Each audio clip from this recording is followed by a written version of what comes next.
ఏమేవ్, ఎక్కడున్నావు? భార్యను అరుస్తూ వెళ్ళాడు రామయ్య. పనిలో ఉందేమో, మనమే వెళదాం అంది లక్ష్మీదేవి లోపలికి నడుస్తూ. ఇటురా డాక్టర్, మీకు మేడ మీద గది తయారు చేశాను అంటూ మెట్లలోకి దారి తీసింది మోహిని. మాటిమాటికి డాక్టర్ డాక్టర్ అనే సంబోధన వినడానికి చక్రధరానికి చాలా కష్టంగా ఉంది. అలా పిలవద్దు అని చెప్పడానికి సంకోచంగా ఉంది. మేడ మీదకా, అత్తయ్యను చూడొద్దు అంటూ తల్లి వెనకనే మొండువా దాటి వంటింట్లోకి దారి తీశాడు. మోహిని కూడా అయిష్టంగా అనుసరించింది. వందన అప్పటికే వెళ్లి వంట పనిలో లీనమైపోయింది. అక్కడే పీటపై కూర్చుని అజమాయిషీ చేస్తున్న రుక్మిణి భర్త పిలుపు విని హడావిడిగా లేచొచ్చింది. అతడి వెనకే ఉన్న లక్ష్మీదేవిని చక్రధరాన్ని చూసి, వచ్చేశారా? నాకెవరూ చెప్పనేలేదు.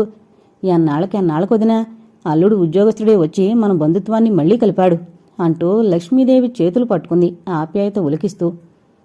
కలతలు కలకాలం కాపురముంటాయి మరి అంది లక్ష్మీదేవి కూడా నవ్వుతూ.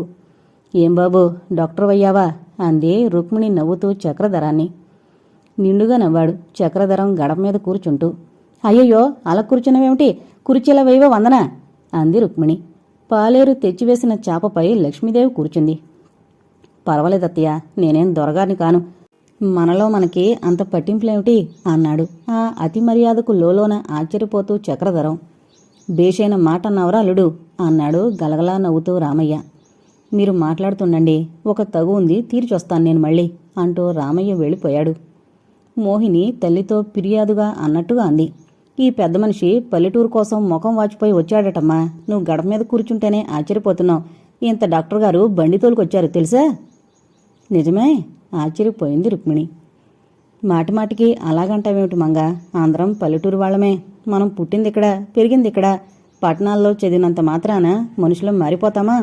పల్లెలు, పల్లె జనము బాగుంటేనే పట్టణాలు నిలబడేది అన్నాడు నవ్వుతూ చక్రధరం. రుక్మిణి కూతుర్ని ఆప్యాయంగా చూసుకుంటూ అంది.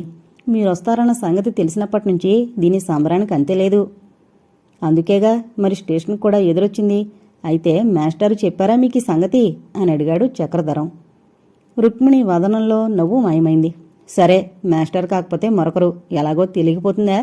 ఎన్నాళ్ళ నుంచి సరే ఓ ఉత్తరం ముక్క రాకపోకలు లేకపోగా ఇంతకాలానికి ఊళ్ళోకొస్తూ కూడా తెలియపరచడానికి మాకు ఆ యోగ్యత లేకపోయిందా అంది నిష్ఠూరంగా. చక్రధరానికి ఏమనడానికి తోచలేదు. చొప్పున లక్ష్మీదేవంది. సరే, గతం నాస్తి. అవన్నీ ఇప్పుడు తవ్వుకోవడం దేనికి రుక్మిణి? రా, ఇలా కూర్చో, అంతా కులాసా. అంతలో వందనాదేవే అక్కడికి తెచ్చింది కాఫీ పలహారాలు. నాకు స్నానం పూజ అవ్వాలి కదమ్మా, బావుకివ్వు అంది లక్ష్మీదేవి వందనను పరిశీలనగా చూస్తూ. అయితే వచ్చినంతసేపటికా ఎంతవరకు ఏం చేస్తున్నావు? అధికారంగా ప్రశ్నించింది మోహిని వందనాదేవిని. కాఫీ కాస్తున్నాను. ఒకసారి చేసి పెడితే పిన్ని చూసుకోకుండా తన్నేసింది. మళ్ళీ తయారయ్యేటప్పటికి ఆలస్యమైంది. అతి మెల్లగా అణకువగా అంది వందన. నడిచేదారిలో పడేస్తే నేనేం చూశానా పెట్టానా? కాలికి తగిలి ఒలికిపోయింది. వందన వైపు కోపంగా చూస్తూ రావదిన స్నానానికి అంటూ దారి తీసింది రుక్మిణి. బాధగా ఎగసొస్తున్న నిట్టూర్పును బలవంతంగా అణచుకుంటూ వందన వైపు ఒకసారి జాలిగా చూసి కదలిపోయింది లక్ష్మీదేవి. పోనీలే, ఏమాత్రం ఆలస్యం కనుక అని సమర్థిస్తూ వందనాదేవి చేతి నుండి గ్లాసు ప్లేటు అందుకున్నాడు చక్రధరం. నువ్వు స్టేషన్కు రాలేదేం వందన, నన్ను మరిచిపోయావా అన్నాడు ఆమె కళ్లలోకి చూస్తూ. ఒక్కసారి కళ్ళెత్తి చూసి తిరిగి వాల్చేసింది వందన. ఆ జాలిగొలిపే నేత్రాలు ఎందుకో చక్రధరం గుండెను కలుక్కుమనిపించాయి. చిన్నప్పటికీ ఇప్పటికీ వందనాదేవిలో ఒక్క రూపంలో మినహా ఏ మార్పు లేదన్నమాట. ఆమె మితభాషిత్వం, అణకోతనం అలాగే చెక్కు చెదరకుండా ఉన్నాయి. ఒక్కసారిగా అతడి హృదయం ఆర్ద్రమైపోయింది. చిన్ననాడు ఇక్కడ కష్టాలు పడినా 10 ఏళ్లుగా నాకు ఈ బాధలు తప్పిపోయాయి. అప్పట్నుండి వందన ఇక్కడే ఈ రాక్షసుల మధ్యనే ఉంది. ఈ బాధలు అనుభవిస్తోంది. ఎక్కడైనా ఒకరు కఠినులైనా రెండోవారు కాస్త సౌమ్యంగా ఉంటారు. అదేం కర్మమో, ఈ ఇంట్లో భర్త, భార్య, కూతురు ఒకటే అచ్చు. ఎక్కడా మానవత్వం అన్నదే కనిపించదు. ఆ వెర్రిబోగుల అన్నగారి ఆస్తిని కూడా తానే అనుభవిస్తూ వందనను దాసీపిల్లలా ఉపయోగించుకుంటున్నాడు రామయ్య. అప్రయత్నంగా కళ్ళు చెమర్చాయి. పెద్దమావే బాగున్నాడా, ఇంకా పాత ధోరణేనా అని అడిగాడు వందనాదేవిని. బాగానే ఉన్నారు అంది వందన చిరునవ్వుతో. ఆమె మౌన స్వభావం, జాలిగొలిపే నేత్రాలు అతడి హృదయాన్ని బొరువెక్కించాయి. ఇంకా ఏదో అడుగుదామనుకున్నాడు, కానీ అడగలేకపోతున్నాడు. కాఫీ తాగండి బావా, చల్లారిపోతుంది అంది వందన అతడి చూపుల నుండి తప్పించుకుంటూ. డాక్టర్ డాక్టర్ అనే మంగ పిలుపుతో విసిగెత్తిపోయిన అతడికి ఆ బావా అనే పదం వినడంతో అమృతం మీనిపై చిలికినట్లయింది. అయితే అండి ఎప్పటినుంచి? నేను నీ చిన్నప్పటి భావనేగా అన్నాడు కళ్ళలోకి చూస్తూ. వందన మాట్లాడలేదు. కానీ ఆ వాతావరణం మోహినికి ఇష్టం లేనట్టు ఆమె ముఖ కావళికలు స్పష్టంగా చెబుతున్నాయి. వందనాదేవిని ఏదో మిషతో అక్కడి నుంచి వెళ్లగొట్టాలని నిర్ణయించుకుంది. తన చేతిలోని కాఫీ గ్లాసు విసుగ్గా ఆమెకిచ్చేస్తూ, పంచదార కరువొచ్చిందా? అయినా ఎలాగుందేమిటి నీళ్లాగా, మళ్ళీ చేయి అంటూ, రా డాక్టర్, మేడ మీదకి వెళదాం అంటూ దారి తీసింది. సిల్కు పరికిణి కుచ్చెళ్ళు వయ్యారంగా ఒక చేత్తో పట్టుకుంటూ నడకకు అడ్డు రాకుండా. తనకు అమృతంగా ఉన్న కాఫీ ఆమెకెందుకు బాగుండలేదో అని ఆశ్చర్యపోతూ అనుసరించాడు చక్రధరం. ఏంటా పరధ్యానం? ఈ గది చూడు, బాగుందా? ప్రత్యేకంగా నీకోసం తయారు చేశాను. బల్ల కుర్చీలు వేసి. అవి లేకపోతే ఎలా మరి డాక్టర్ గారికి అంది కళ్ళు తిప్పుతూ. నాకోసమే? మంచిదే. కానీ ఎందుకు నీకింత శ్రమ? నేనిక్కడ ఉంటానా ఏమన్నానా? అదీగాక అవి లేనంత మాత్రాన గడవదేమిటి నాకు? అంత అవసరమావి? మందహాసం చేస్తూ ప్రశ్నించాడు చక్రధరం. శ్రమే మరి, నీకోసం తయారు చేశాను. అదో మాదిరిగా చూసింది అతడి వైపు. కాని చక్రధరం ఆమెను గమనించలేదు. బల్లమీద పుస్తకాల దొంతులోని పుస్తకం ఒకటి తీసి చూస్తున్నాడు. కొనుబొమ్మలు చిట్లించి వెంటనే యథాస్థానంలో పెట్టేశాడు. అభిరుచులు అంతఃకరణకు ప్రతిబింబాలు. వ్యక్తి స్వభావం తెలుసుకోవాలంటే ఆ వ్యక్తి మిత్రులను, చదివే పుస్తకాలను తెలుసుకుంటే చాలు. అవి మంచి నావెల్స్ డాక్టర్, నేనెప్పుడూ అవే చదువుతాను. నువ్వు చదువు. శ్రీనివాస అనుకున్నాడు లోలోన. అవి చూస్తే పావల అర్ధనాలు చేసే చౌకబారు నవలలు, అసహ్యపు వర్ణనలు. అవి తను చదవాలా? కర్మ కాకపోతే పైపెచ్చు డాక్టర్ డాక్టర్ అనే పిలుపు వినలేక చెవులు పాడైపోతున్నాయి. సవిలాసంగా నిల్చుని గోళ్లరంగు చూసుకుంటున్న మంగను చూస్తే ఏంటో వెగటనిపించింది. అంతవరకు ఆమె అందానికి మురిసిపోయిన అంతరంగమే ఇప్పుడు అసహ్యపడసాగింది. కొంతసేపు ఆమెను వదిలించుకోవాలనిపించింది. చూడు మంగా. ఆమె ముఖం అరుణిమ దాల్చడంతో తన తప్పు తెలుసుకుని సరిదిద్దుకున్నాడు నవ్వుతూ. చూడు మోహిని, అమ్మ స్నానం అయిందేమో. ఆమె రాత్రి కూడా ఏమీ తీసుకోలేదు రైల్లో. కాస్త దగ్గరుండి కనుక్కో.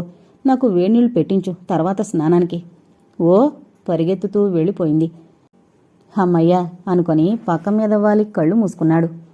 కొద్దిసేపటికి నౌకరొచ్చాడు. కాళ్ళు పట్టమంటారా బాబూ అని. అన్నాడు చక్రధరం కళ్ళు విప్పకుండానే. నూనె సీసాతో మంగలొచ్చి, తల మర్దన చేయనా బాబూ అంటూ సమాధానం కోసం చూడకుండానే మర్దన చేసేసి వెళ్ళిపోయాడు. అంతకంతకు చక్రధరం ఆశ్చర్యం అధికం కాసాగిందే గాని తగ్గడం లేదు. అసలు వీళ్ళు మా అత్తయ్య మావయ్యేనా అని కూడా మనస్సు అనుమానించసాగింది. ఎందుకింత ఆప్యాయత ఒలకబోస్తున్నారు అనే ప్రశ్న అనుక్షణం తలెత్తసాగింది.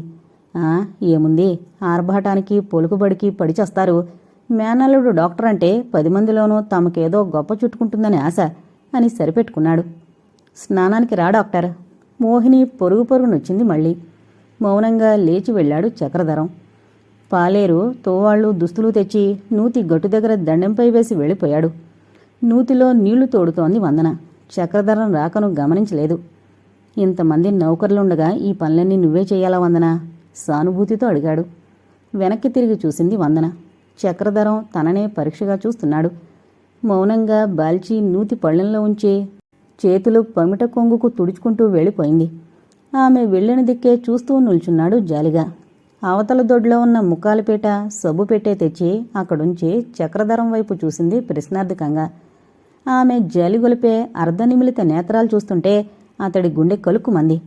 మౌనంగా ఆమెనే చూస్తున్నాడు. ఆ చూపులను భరించలేక దృష్టి మరొక పక్కకు మరల్చింది వందనాదేవి. ఈ వేడి చాలా, ఇంకా చన్నీళ్లు కలపమంటారా అని అడిగింది. నేను చూసుకుంటాలే ఆ సంగతి. నువ్వేమైనా దాసివా ఈ పనులన్నీ చేయడానికి? మెల్లగా తలెత్తింది వందన. నిశ్చలమైన చూపులతో గంభీరంగా అంది. పెద్దవారయ్యారు, పెద్ద చదువులు చదివారు. కానీ చిన్నప్పటి మీ అమాయకత్వం పోలేదు బావా. ఆ నేత్రాలలో వెనకటి జాలిగొలిపే చూపులు మాయమై వాటి స్థానంలో సంపూర్ణ విజ్ఞానం ఆక్రమించింది. అంటే అమాయకుడని అనిపించుకున్నందుకు కొంత అభిమానంగానే ప్రశ్నించాడు. ఏముంది, తల్లి తండ్రి లేనివాళ్లు దాస దాసీలందరికంటే అధమాదములు అంటూనే త్వరగా లోపలికి వెళ్ళిపోయింది. చిన్నతనంలో ఇలాగే తనకి తెలియని విషయాలు అనేకం బోధిస్తుండేది పెద్ద ఆరిందిలాగా.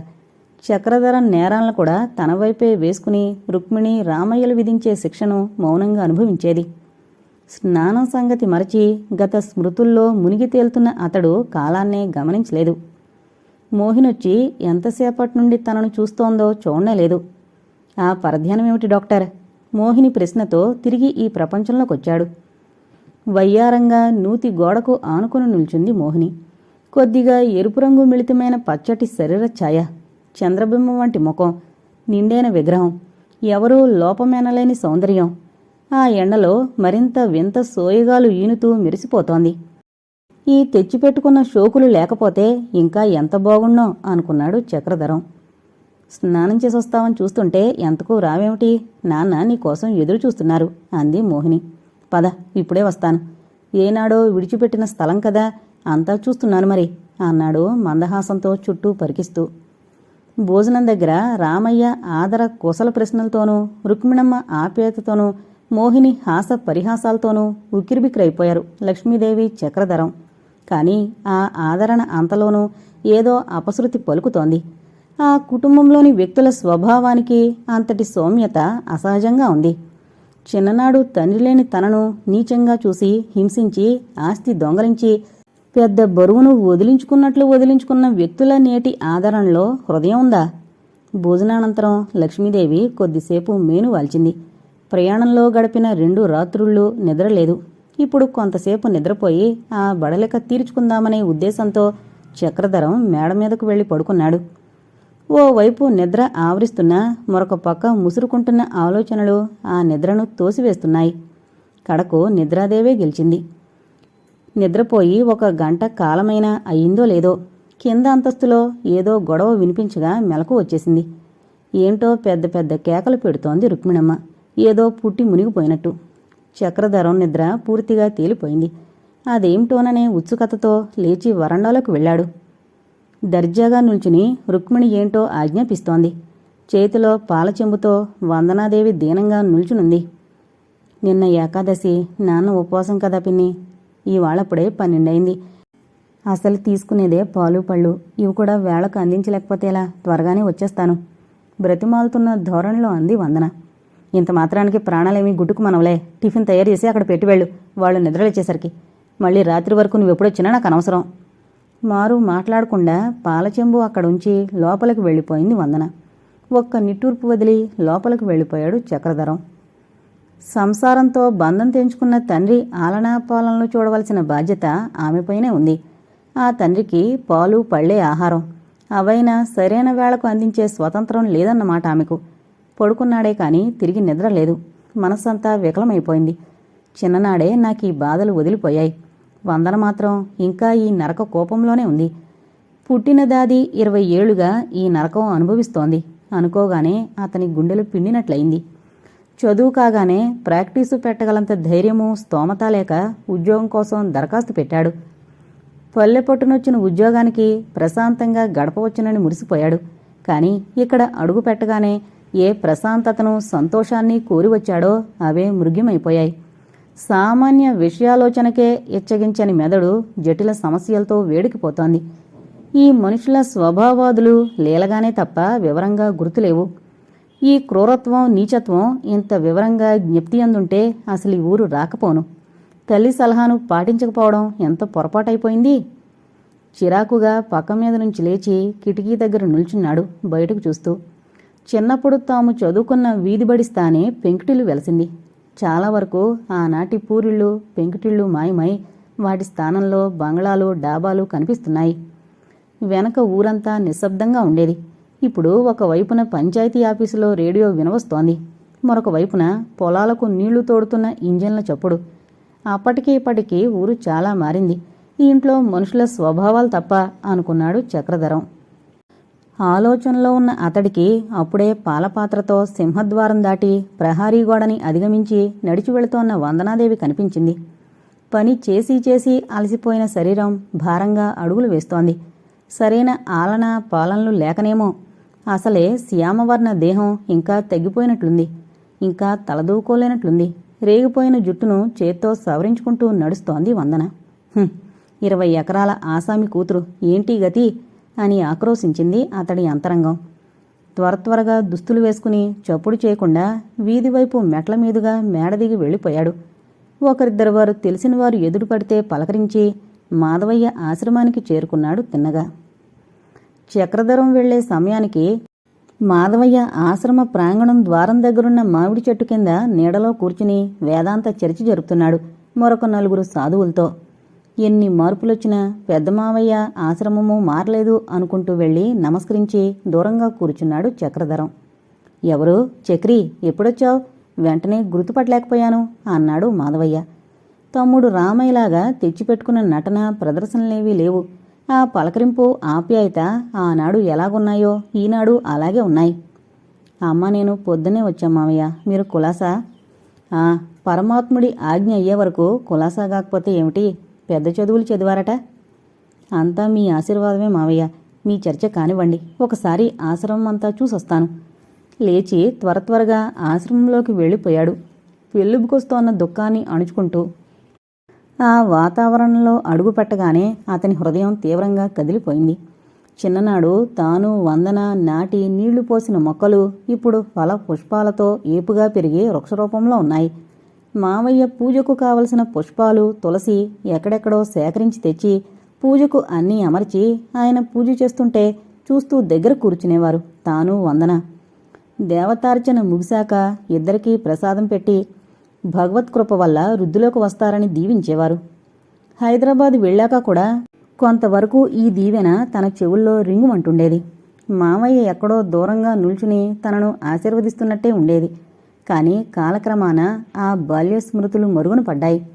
నేడు అవన్నీ ఒక్కసారి గుర్తు రావడంతో, ముఖ్యంగా ఈ ఆశ్రమం చుట్టూ పెరిగిన పూదోటను ఫల వృక్షాలను చూడగానే వీటిని పాతినందుకే కదా ఈ ఊరు నుండి ఉద్వాసన పొందింది అనే తలపు రాగానే అతడి మనోనిగ్రహం చెదిరిపోయింది. అనేక ఆలోచనలతో అంతరంగం కరిగిపోగా కనుదోయి నుండి అశ్రుధారలు స్రవించసాగాయి. తనను తాను సంభాళించుకుని పెరట్లోకి వెళ్లేసరికి అక్కడ వందనాదేవి సపోటా పళ్ళు కోయడానికి మహా తాపత్రయపడుతోంది, పెద్ద గెడ చేతబుచ్చుకుని. ఇవన్నీ అప్పుడు మనం నాటిన మొక్కలే కదూ వందన అన్నాడు చక్రధరం. తత్తరపాటుతో చేతిలో గెడ వదిలేసింది వందన. మీరెప్పుడొచ్చారు, నిద్రపోలే? ఆశ్చర్యంగా అడిగింది. లేదు, మావేని చూద్దామనొచ్చాను, ఉండు నేను చెట్టెక్కి కోస్తాను అంటూ సపోటా చెట్టెక్కి మగ్గిన పళ్ళు చూసి కోసిస్తుంటే కింద నిలబడున్న వందనాదేవి మౌనంగా అందుకోసాగింది. చైత్రమాసపు ఆఖరి రోజులు. ఎండలు బాగా ముదిరాయి. ఈదురుగాలి కొడుతోంది. గాలి వేడిగా పొగలు గక్కుతోంది. పొలంలో పనిచేస్తున్న భర్తలకు అన్నం తెచ్చిన భార్యల కేకలు, ఎడ్లను దోళ్లను అదిలించబోతున్న పాలేళ్ల కంఠాలు వినవస్తున్నాయి చుట్టుపక్కల పొలాల నుంచి. చిన్ననాటి విషయాలేమో జ్ఞాపకం చేసుకుంటూ, చిన్నప్పుడిలాగే నేను చెట్టెక్కి కోస్తుంటే నువ్వు కింద నుండి అందుకునేదానివి, సీతాకోక చిలుకల వెంట పరుగులెత్తి ఆడేవాళ్లం, జ్ఞాపకముందా వందన అడిగాడు చక్రధరం. చిన్నగా నవ్వి ఊరుకుంది వందనాదేవి. చిన్నమామికు తెలియకుండా ఈ మొక్కలు నాటాం. నూతిలో నీళ్లు తెచ్చి ఈ మొక్కలకు పోసేవాళ్లం. పెద్దమామికు కావలసినన్ని పువ్వులు పోటాపోటీలుగా కోసేవాళ్లం. మరిచిపోయావా వందన? ఇంకా వందన వదనం ధరణికి అభిముఖమయ్యే ఉంది. మెల్లని స్వరంతో అంది. ఆనాటి మొక్కలే ఈ వృక్షాలు. నేనిక్కడే ఉన్నాను, అనుదినం ఆ పని చేస్తున్నాను, ఎలా మరిచిపోతాను బావా? పకపక నవ్వేశాడు చక్రధరం. ఓహో, అయితే మరిచిపోగల అవకాశాలు నాకున్నాయంటావు. నీకు మాటలు రావనుకున్నాను సుమా. రాకొచ్చిన మీ చేత ఈ పని చేస్తున్నాను. ఇక దిగండి చెట్టు, ఈ కోసినవి చాలు. సరే దిగుతాను, కానీ ఈ అండి ఎప్పటినుంచి? ఉదయం ఒకసారి చెప్పాను అలా పిలద్దని. నేనేం కొత్తవాణ్ణా? చిన్నతనంలో కలిసిమెలిసి ఆడిపాడి పెరిగిన వాళ్ళం కదూ. వందన తలెత్తి నిశితంగా చూసింది మంద్రస్వరంతో. అంతకంటే నా వల్ల కాదు. వయసులో, విద్యలో, జ్ఞానానుభవాల్లో తనకంటే అధికులను గౌరవించి మన్నించడం ధర్మం అంటూనే పళ్లబుట్టతో లోపలికి వెళ్ళిపోయింది. ఆమె నడకలో, మాటలో, తీరులో వెల్లివిరుస్తున్న సంస్కారానికి ముగ్ధుడైపోతూ చెట్టు దిగి లోపలికొచ్చాడు చక్రధరం. మాధవయ్య చర్చ ముగించి లోపలికొచ్చాడు. వందనాదేవి పీట వేసి పాలు ఫలాలు సిద్ధం చేసి దగ్గరే కూర్చుంది. చక్రధరం వచ్చి మాధవయ్యకు రెండో పక్కన కూర్చున్నాడు. 12 గడియలు దాటకుండా రావాలని ఎంత ప్రయత్నించినా వీలు పడలేదు నాన్న అంది వందనాదేవి బాధ పశ్చాత్తాప మిళిత స్వరంతో. పోనీ అమ్మా, ఇప్పుడేం, పూజ కాగానే తులసి తీర్థం పుచ్చుకున్నాను అన్నాడు మాధవయ్య అతి సాధారణంగా. వందన నిట్టూర్పును బలవంతంగా అదింపెడుతున్నట్టు గ్రహించాడు చక్రధరం. కొంతసేపు ఎవరూ మాట్లాడలేదు. మాధవయ్య తనంతా తానే ఏమైనా తనతో సంభాషిస్తాడని ఆశించాడు చక్రధరం. కాని అటువంటిదేమీ కనిపించక తనే ప్రారంభించాడు. మా చిన్నప్పుడిలాగే మేమిద్దరం చాలా భాగం మీ దగ్గరే గడిపేసేవాళ్ళం కదూ మావయ్య అన్నాడు. గంభీరంగా నవ్వి ఊరుకున్నాడు మాధవయ్య. అప్పుడు ఇలాగే తాను బాల్య చాపల్యంతో వేసే ప్రశ్నలకు సమాధానం ఇవ్వకుండా గంభీరంగా నవ్వి ఊరుకునేవాడు మావయ్య. అప్పటికీ ఇప్పటికీ ఏమీ మారలేదాయన. అయినా తనకు ఆ మావయ్యపై విపరీతమైన అభిమానం. మేలిమి బంగారు పసిమి ఛాయతో, తీక్షణ గంభీర నేత్రాలతో, భుజాలపై పడుతున్న జడలు కట్టిన కేశ సముదాయంతో ఆజానుబోహుడై రాజసం ఉట్టి పడుతున్న ఆ మూర్తిపై తనకెప్పుడూ ఎనలేని గౌరవం. ఆయనను చూస్తేనే, తలచుకుంటేనే మానసం అచంచల భక్తి ప్రేమానురాగాలతో నిండిపోతుంది. ఆనాటికి ఈనాటికి దేశంలో ప్రతి మనిషిలోనూ, ప్రతి మారుమూల గ్రామంలో కూడా అనేక మార్పులొచ్చాయి. కానీ మీరు మాత్రం మారలేదు. ఇకెప్పుడు ఈ ధోరణేనా మావయ్య అని అడిగాడు. పాలగ్లాసు చేతికి తీసుకుంటూ చూపులు చక్రధరంపైకి తిప్పాడు మాధవయ్య. మార్పు ఎందుకు చక్రి? గంభీర స్వరంతో తీక్షణంగా చూస్తూ అడిగాడు. సమాధానం చెబుదామనుకున్న చక్రధరం మాటలు గొంతులోనే అణిగిపోయాయి. మాధవయ్య వదనంలోని తేజస్సు, నేత్రాల్లోని తీక్షణను చూసి వెంటనే తలవాల్చేశాడు. నోట మాట రాలేదు. మంగనొకసారి చిన్నతనంలో చావుగొట్టి వదిలిపెట్టాడు, ఏవో మొక్కలు పాడు చేసిందని. పూజ మధ్యలో మంగ ఏడుపు విని లేచొచ్చిన మాధవయ్య ఈ విధంగానే ఇప్పట్లాగే చూశాడు. నోటితో మందలించలేదు, చేతితో కొట్టలేదు. ఈ తీక్షణ దృక్కులకే కలవరపడిపోయాడు తాను. ఇంకెప్పుడు కొట్టను మావయ్య అని ఏడ్చేశాడు. తిరిగి ఈనాడు అదే చూపు ద్యోత్యకమవుతోంది ఆ కళ్ళలో. కొద్దిసేపటికి తలెత్తి చూశాడు చక్రధరం. వందన మునిపట్లాగే తల వంచుకుని కూర్చునుంది. మాధవయ్య పాలు తాగుతున్నాడు. మెల్లగా అన్నాడు చక్రధరం. నేను అన్నమాట తప్పేమో నాకు తెలియదు మావయ్య. నేననేదేమిటంటే, వందనకు ఏమాత్రం సుఖం లేదు ఆ ఇంట్లో, యమయాతనే అనుభవిస్తోంది. మీరుండి ఆమెకా కష్టాలేమిటి? అదీగాక ఎదిగొచ్చింది. ఆమె విషయం కొంచెం ఆలోచించద్దా అని. పీట మీద నుండి లేస్తూ, అన్నింటికీ ఆ దైవమే ఉన్నాడు. మన నిర్ణయాలు, ప్రయత్నాలు అనవసరం. ఎప్పటికేది జరగాలో అది జరిగి తీరుతుంది. నేను కాసేపు పడుకుంటాను చక్రి అంటూ పక్క గదిలోకి వెళ్ళిపోయాడు మాధవయ్య. వెళ్ళిపోతున్న అతన్ని తదేకంగా చూస్తూ నిట్టూర్చాడు చక్రధరం. తనతో అతిగా మాట్లాడలేదు, కూతురుతో అసలు మాట్లాడలేదు. లక్ష్మీదేవి సంగతి అడగనైనా లేదు. ఎంతటి నిర్లిప్తత, ఎంత నిర్వికారమూర్తి. లేచొచ్చి బయట ఆశ్రమం అరుగుపై కూర్చున్నాడు అంతా తిలకిస్తూ. ఆశ్రమం అంతా శుభ్రంగా ఉంది, వెల్లవేసి ముగ్గులు పెట్టి. ఎక్కడ పూల మొక్కల మధ్యనైనా తుక్కు దూగరా లేవు. వందనాదేవికి ఎంత ఓపిక, ఎంత పరిశుభ్రంగా ఉంచింది. తులసి కోట చుట్టూ ఎంత అందంగా పెట్టింది. కొద్దిసేపటికి వందన కూడా వచ్చి మౌనంగా అతడికి కొద్ది దూరంలో కూర్చుంది. తల దువ్వుకుని మొహం కడిగి కుంకుమ పెట్టుకునొచ్చింది. జడలో మల్లెలమాల, పూల మీద పసుపు కుంకుమ ఉన్నాయి. దేవుడి దగ్గర పూలు కాబోలు. ఇప్పుడప్పుడే అక్కడకు వెళ్ళవా అని అడిగాడు చక్రధరం. కాఫీ పలహారాలు చేసిపెట్టే వచ్చాను. నాన్న నిద్రలేచాక ఆశ్రమం శుభ్రం చేసి నీళ్లు తోడి సాయంకాలం పూజకు పువ్వులు పత్రి కోసిచ్చి వంటవేళకు వెళతాను. 2 రోజుల నుండి పూల మొక్కలకు నీళ్లు పోయలేదు, ఇవాళ పొయ్యాలి అంది మళ్ళీ తనలో తాను అనుకుంటున్నట్టు. ఏమేమో ఆలోచించుకుంటూ కూర్చున్నారు ఇద్దరూ మౌనంగా. అదిలించే వ్యక్తులు, బాధించే పిల్లలు లేనందువల్ల ఆశ్రమంలోని చెట్లన్నింటిపై రకరకాల పక్షులు గూళ్లు కట్టుకుని స్థిర నివాసం ఏర్పరచుకున్నాయి. ఎల్లవేళలా తమ తమ కళకళ రావాలతో మీను పులకరింపజేస్తుంటాయి. ప్రస్తుతం ఆ వేసంగి ఎండలకు తాళలేక పక్షులన్నీ ఆకులు మాటున అణిగిమణిగున్నాయి. కొన్ని నూతి దగ్గర చేరి బాల్చీలోనూ, నూతి పళ్ళెం పక్క కాలవలోనూ నీళ్లు తాగుతున్నాయి. సూర్యరశ్మిలో పొన్న చెట్టు ఆకులు మెరుస్తున్నాయి. పువ్వులు, పూల మొక్కలు మార్తాండ తాపానికి సోలిపోయినట్టు వడలముఖం వేశాయి.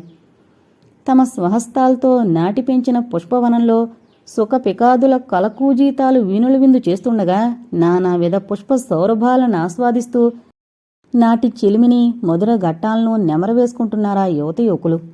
ఈ సహృదయులను, ఈ సుందర శాంత వాతావరణాన్ని ఇన్నాళ్లుగా ఎలా విస్మరించగలిగాను అనుకుంటూ పక్కకు తిరిగాడు చక్రధరం. వందనాదేవి చెక్కిట చేయి చేర్చి కొద్ది దూరంలో మామిడి పండు భుజిస్తున్న ఉడతను తదేక ధ్యానంతో చూస్తూ పరధ్యానంగా కనిపించింది. విచిత్రమైన వ్యక్తిత్వం. నలుపైనప్పటికీ ముఖం కళాదీప్తివంతమై ఉంటుంది. అందగత్తెల్లో లెక్కించలేం. అందున దేశసుందరిని పోలిన మంగ సౌందర్యం ముందు వందన మరీ మరీ వెలవెలబోతుంటుంది. కాని వెదికి చూసినా ఏ స్త్రీ ముఖంలోనూ కనిపించని వింత ఆకర్షణేదో దాగుంది వందనాదేవి వదనార విందంలో. తండ్రి సుగుణము, తల్లి ధీరత, నమ్రత పూర్తిగా పొట్టుబట్టాయి వందనాదేవికి. కృష్ణకేశ మండితము, వాక్శూన్యము అగు ఆ శ్యామవర్ణ వదనాన్ని, ప్రశాంత తేజో విరాజిత విశాల నయనద్వయమును చూసిన హృదయము స్నేహ పరిపూర్ణము కాగలుగు ప్రశాంత సంధ్యా సమయాన నానుచే ఆవరింపబడి ముకుళించిన తామరతీగ మొగము దాల్చినట్టున్న తనులత, చంద్రోదయవేళ అర్ధవికసితమైన నల్ల కలువల వంటి వదనము చూపరులను ముగ్ధపరవశమనర్చుతాయి. శాంతచిత్త ధర్మపరాయణ అయిన ఆ యువతికి తనపై తనకు శ్రద్ధున్నట్టు కనిపించదు. తెల్లవారుజామున లేచి స్నాన పూజాదులు ముగించి ఆశ్రమం శుభ్రపరిచి తండ్రికి కావలసినవన్నీ అమర్చి వెలుగొచ్చి రాకముందే పినతండ్రి ఇంటికి వెళ్ళిపోతుంది. వీరి పనులు నేనెందుకు చెయ్యాలి అనే తలపే ఆమెకు రాదు. ప్రాతకాలంలో వికసిత కుసుమం వలె తన పనులు చేయనారంభించి తిరిగి అపహారణ వేళ ఆశ్రమం చేరి పితృ సేవ తత్పరమైపోతుంది. ఇహలోక సహజ రాగద్వేషాలకి అతీతుడైన తండ్రి సేవలో ఆ కన్య హృదయం ప్రేమ రసాప్లుతమవుతుంది.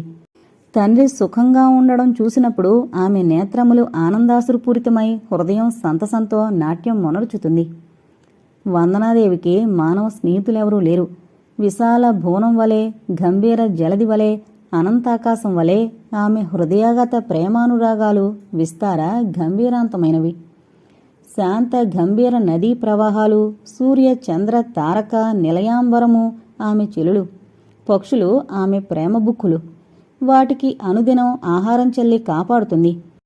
ఫల పుష్ప సంతతినిస్తూ, ఛాయను వర్ణిస్తూ, మలయపావనునితో మంతనాలాడుతూ, వయ్యారంగా నాట్యం చేస్తూ, మంద్రంగా మృదులగానం మొనర్చే వృక్ష లతాదులు ఆ యువతికి సహచరులు. ఈ భగవత్ సృష్టిలోని పలు రకాల ప్రాణుల్లో నేనొకతను. అంతకు మించిన ఆలోచనలకు, మరే విధమైన ప్రేమకు ఆమె మనస్సున తావు లేదు. లోకమంతా ఆమెకు ప్రేమపాత్రమే. వర్ష ఋతువునందలి నదీ ప్రవాహం వలె ఆ కన్య హృదయం జలది అందలి స్నేహజలము నల్వంకల ప్రసరించుతుంది. శరీర సౌందర్యం కంటే ఆ హృదయ సౌందర్యమే ఆమెకు మిక్కిలి వన్నె కూర్చుతుంటుంది. ఆ శాంత స్వభావమే నిరాలంకారమైన ఆమె దేహానికి అలంకారమై భాసిల్లుతుంటుంది. శరత్చంద్రికల హాయిగా ఉంటుంది ఆమె సమక్షంలో. ఆ మృదుభాషితో సంభాషించాలని అనేకులు ఉవ్విళ్ళురుతుంటారు. కాని ఆమె ఎవరితోనూ ఎక్కువగా మాట్లాడదు. వందన మెల్లని స్వరంతో ఆప్యాయత ధ్వనిస్తున్న కంఠంతో పలుకరించాడు చక్రధరం. తల తిప్పి చూసింది వందనాదేవి. నా మీదేమైనా కోపమా, లేక చిన్నప్పటికంటే అణకువ నేర్చుకున్నావా? అసలే అంతంత మాత్రం నీలో చలాకీతనం. ఇప్పుడు మరీ ఇలాగైపోయావు. నీతో మామయ్య అసలు ఆప్యాయంగా మాట్లాడనే లేదు.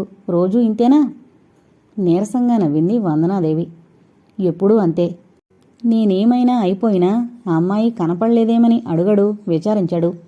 ఈ భావబంధాలను అతిక్రమించి అత్యున్నత స్థాయిలోకి వెళ్ళిపోయాడు నాన్న. ఇంకా వెళుతూనే ఉన్నాడు. తెల్లవారుజామున 4 గంటల లగాయతూ ఉదయం 7 గంటల వరకు యోగనిష్టలో ఉంటారు. ఎక్కడో మహా తాపసులకు, జ్ఞానులకేగాని లభ్యమవ్వని ఆ యోగనిష్టలోని నిగ్రహాశక్తి నాన్న కలవడ్డమంటే ఆయన ఎంత అదృష్టవంతుడో కదా! ఏ పూర్వజన్మ సుకృతమో! ఎక్కడో దూరాన దృష్టి నిలిపి అనిర్వచనీయానందంతో తేలిపోతూ మాట్లాడుతోంది వందనాదేవి. ఆమె ముఖంలో వికాసం చూడడం అదే ప్రథమం చక్రధరానికి. ఆశ్చర్యపోయాడు. నిజంగా మామయ్య ధోరణి నీకంత సంతోషం కలిగిస్తోందా వందన? కన్న కూతురు, తల్లిలేని పిల్ల బాగోగులు బొత్తిగా చూడక రాక్షసులకు ఊడిగం చేయించుతూ బాధ్యత మరచి తన మట్టుకు తాను ఉత్తమ లోకాల కోసం తాపత్రయపడ్డం నేను హర్షించలేను. మావయ్యను విమర్శిస్తున్నందుకు నీకు కోపమొచ్చినా సరే, ఆవేశంగా అన్నాడు.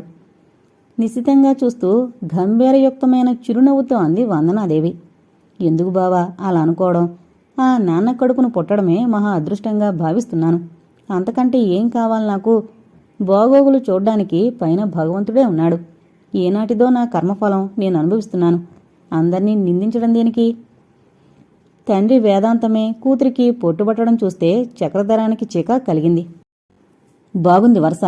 నీకు తండ్రున్నారు, ఆస్తుంది.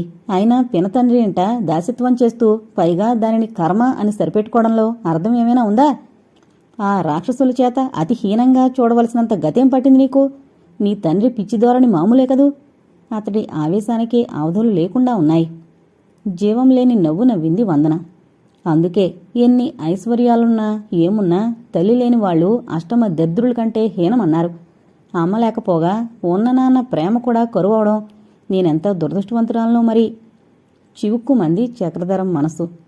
మా అమ్మ ఉంది గనుక నన్నీ కష్టాలకు దూరంగా తీసుకుపోయి పెంచిందని నిన్ను తీసుకువెళ్లలేదని నిష్ఠూరమాడుతున్నావా వందనా? లేదు, నేను మిమ్మల్ని ఉద్దేశించి అనలేదు. ఎవరిపైనా ఆగ్రహంతోనూ అనలేదు. యథార్థమే చెప్పాను. ఆలోచించండి. అమ్మ లేకపోవడమే ఒక పెద్ద దురదృష్టం. దాని ముందు మిగిలిన కష్టాలు ఏమంత లెక్కలోనివి? పిన్ని మాటలకు గాని మంగ ప్రవర్తనకు గాని నేనేమీ బాధపడ్ను. ప్రపంచ ధోరణే అంత. అత్యల్పమైన చీమలకు కూడా వాటిలో వాటికి అభిమానము సహకారము ఉంటాయి కానీ ప్రాణికోట్లో అత్యధికమైన మానవుల మధ్యనే అంతకంతకు అంతరించిపోతున్నాయి. ఒకరికి మనపై ప్రేమానురాగాలుండడం సంతోషమే కానీ లేకపోతే అధికారపూర్వకంగా సాధించగలమా? ఇష్టంలేని పని చేయమండం, ఎంతో ఇష్టంలేని వ్యక్తిని ప్రేమించమండం, అంతే కదా. ఇతరుల మనసును మార్చగల శక్తిని భగవంతుడు మానవునికి ప్రసాదించలేదు. అలా జరిగినాడు ఈ భూతలం ఇటు పూర్తిగా స్వర్గమో అటు పూర్తిగా నరకమో అయిపోతుంది. మనకు అత్యంత ఆప్తులు సన్నిహితులైన వారి దగ్గర నుండి లభించవలసిన ప్రేమానురాగాలు లోపిస్తే బాధపడాలి కానీ పరాయివారి ప్రవర్తనకు వ్యధదేనికి? మన వలన సాయం పొందిన వారే మన క్షేమాన్ని కాంక్షించరు. రక్తమాంసాలు ధారపోసి ప్రేమానురాగాలతో పెంచి పెద్ద చేసిన తల్లిదండ్రుల్నే సంతానం ప్రేమించదు, బరువుగా భావిస్తుంది. జ్ఞానం వచ్చి రాని బాలికగా, విరిసి విరియని మొగ్గ వంటి కన్యగా, పరిణితి పొందిన యువతిగా, సఫలత నొందిన వధువుగా, సంపూర్ణత సిద్ధించుకున్న స్త్రీగా తెలిసి తెలియక కూడా ఏ వ్యక్తి కోసమైతే ఎవరి శ్రేయస్సునైతే కోరి నోములు వ్రతాలు పూజ పునస్కారాదులు సలుపుతుందో, నిత్యం భగవంతుని ప్రార్థిస్తుందో ఆ పతిమూర్తి నుండే అసంఖ్యాకులైన స్త్రీలకు సరైన ఆదరణ లభించదు. ఇప్పుడు చెప్పండి బావా, నా బోటి దురదృష్టవంతులు ఇంకా ప్రపంచంలో ఉన్నారంటావా? ఇంత అదుములే ఉన్నారేమో. ఏం మాట్లాడాలో తోచక ఆశ్చర్య విస్ఫారిత నేత్రాలతో ఆమెను అవలోకిస్తూ చాలాసేపు మౌనంగా ఉండిపోయాడు చక్రధరం. చివరికి మెల్లగా అన్నాడు, అభినందిస్తున్నాను వందన, నీ సరళ స్వభావాన్ని. ఎంతటి వింత చూసినా ఏ విశేషం విన్నా నేనింత ఆశ్చర్యపడలేదు ఏనాడు. నీలో అంత లోకజ్ఞానం ఇమిడుందనుకోలేదు. ఇంత చదువు చదివానన్న మాటే గాని ఏనాడూ ఇంత లోతుగా ఆలోచించలేదు. నేనే కాదు, ఈ ప్రపంచంలో 100కి1 ఉన్నారా అని ఈ నగ్న సత్యాలను గుర్తించినవారు. అతడి మాటను సగంలోనే తుంచివేసింది వందనాదేవి. కబుర్లలో పడిపోతున్నాం, మీరిక్కడే ఉండిపోయారు. అక్కడికి వెళ్లరు మరి? ఏం, ఇక్కడుండడం నీకిష్టం లేదా? పరిహాసంలోనే నిష్ఠురత్వాన్ని ధ్వనింపజేశాడు. అక్కడ వాళ్ళు అత్తయ్య మీకోసం ఎదురుచూస్తారేమోనని అంటూనే మెల్లగా లేచి వెళ్లి నూతి దగ్గర నీళ్లు తోడి పక్కతొట్టె నింపసాగింది వందన.